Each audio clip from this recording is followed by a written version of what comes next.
तर दोस्त मंडळी, आज आपल्या बाप्पाला निरोप द्यायचा आहे.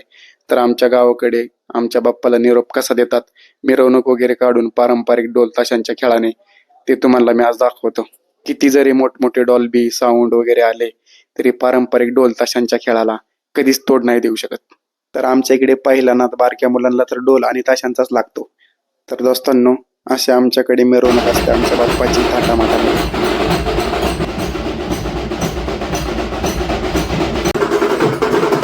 आणि हा पारंपरिक ढोल ताशाचा नाद हा काय असतो ना, हे फक्त गावाकडच्या लोकांनाच माहीत असतं. ही अशी गोष्ट आहे ज्याच्यामध्ये बारीक आणि मोठं असं काहीच नसतं. सगळेच मस्त एन्जॉय करतात. आणि ही बारकी गँग बघा, गुलालामध्ये खेळली आहेत का लोळली आहेत ते समजत नाही. मग आपल्या बाप्पाची आरती केली आणि बाप्पाला घेऊन निघालो आम्ही निरोप द्यायला. तर आपल्या गावापाशीच नदी आहे, तर आपल्या बाप्पाला आपण तिथेच निरोप देतो. बाप्पाची पूजा वगैरे केली आणि बाप्पाची शेवटची आरती केली. तर आपले बाप्पा आले, 7 दिवस आपल्या घरी राहिले. हे दिवस कसे गेले काही समजलंच नाही. मग आपल्या बाप्पाला बोललो, पुढच्या वर्षी लवकर या, वाट पाहतोय तुमची.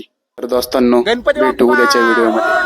C you tomorrow. मूर्ती पुढच्या वर्षी